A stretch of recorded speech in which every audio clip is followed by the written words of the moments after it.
Sorry for putting out so few videos recently. I've had some family stuff taking up a lot of time, and my schedule has not been my own. I've been getting work done, but I've not had time to make videos during the process. But here's a little quick one that might make some people happy. And I've got some longer ones, hopefully, that I'll get to in the coming week. Some really nice amps that have come in. This is that 78 Marshall, and after installing the old brother P-Touch software on a janky, cheap Windows laptop I keep around for such purposes, because the old stuff from my old brother label maker won't run on the Mac, the new shiny fantastic Mac I have. So eventually I need to get a new label maker, but in the meantime I was able to get this working again and measured out the different distances, and we have 4/8/16 on the output, which is nice. And here on this voltage selector, if someone were to install this wrong, it wouldn't matter because these are not connected to anything in the center. So the owner can either keep this here for cosmetics, it says 120, or it can store it away, and the amp is hardwired to work at 120 no matter what. And that can always be put back, just a matter of moving the wire from the 120, one of the two wires from the 120 connection back to the center. But I don't recommend that. Here inside the amp, I've tucked away the original green and pink wires coming from the high gain input jack and from the wiper of the volume pot. And I've heat shrink them all, and they are still in the amp. This green one's tucked away here. This pink one is tucked away here. This green one's tucked away here, and this green one's still in place down here. But, they're not connected, but they are still physically in the amp along with the stock 68K. And I've installed some shielded cable here, some nice coaxial shielded cables with a new 68K here at V1B, and the grid from the volume pot is going across the tube away from the heaters to the V1A grid, and all that is hunky-dory, and that really reduces the last bits of the stock factory noise. Though, if an owner in the future ever wants to put this back to the original vintage correct noisy levels, those wires are still there and can be put back in about 10-15 minutes by a good tech. So no permanent change, but a big increase in player satisfaction. And I'm sharing something I probably shouldn't because I think it's funny, and it's good to remind oneself from time to time that one never gets perfect. This is a buddy's Sting signature bass. It's a pretty nice made in Japan version of a 51P bass. It's got a little hot dog route underneath the pickguard, which is a shame, so you can't really take the pickguard off like you can on the original, but much easier to get the routing for the factory. Anyway, the pickup it came with was not great, and my buddy provided the bass with this Seymour Duncan quarter pounder, wanted it installed. I said no problem. And I went to install it. And initially I had no sound, and I double checked all my wiring and everything was fine there. It turns out that the black lead, the negative ground wire from the pickup, had never been soldered properly at the factory, but from Seymour Duncan, and not Seymour personally. And that's kind of rare. Most Seymour Duncans always work. But I was able to resolder that joint down there and restore connectivity at the pickup, and it measures 12K and all is well, which is pretty hot for one of these, but it is a quarter pounder. No cheese.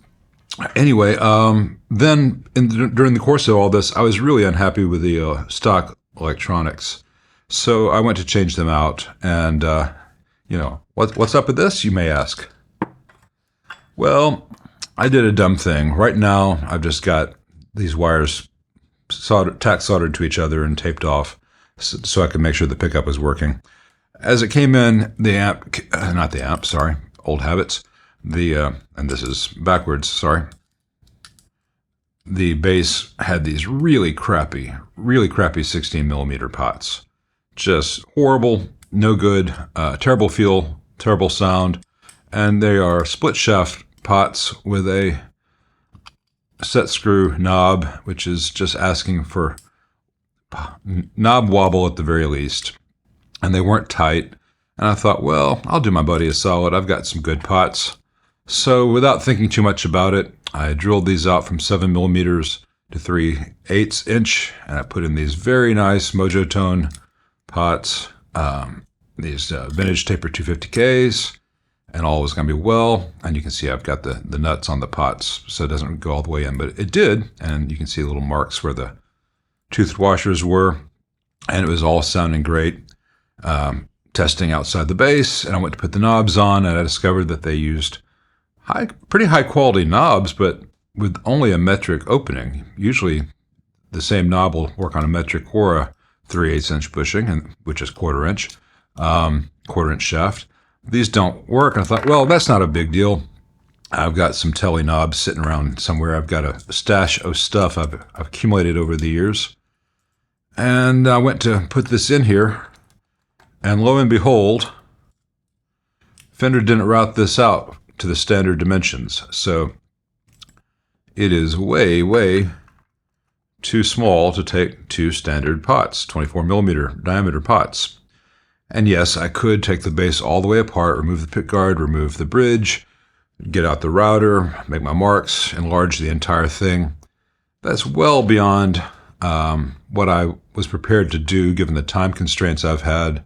And, you know, I would have to charge the guy at that point. So what I have done instead was I have ordered a replacement stock control plate back with the 7 millimeter holes. And I've got some higher quality Alpha 250K 60 millimeters I'll put in there, you know, and wire it up nicely with some security, because these things were just never going to be tight.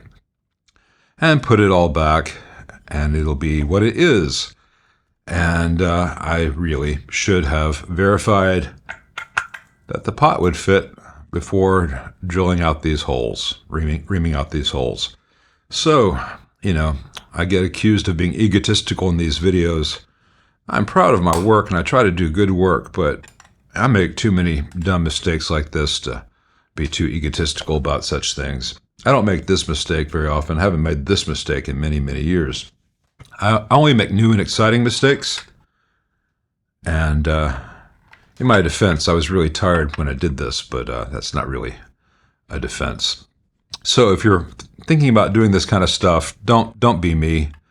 Measure and verify before you make any big changes, because this mess up cost me about $22. In the grand scheme of things, that's a pretty good tax to pay for a learning opportunity. Hope you agree. Hope you got a chuckle out of this. I'm still laughing at myself. And thanks for watching.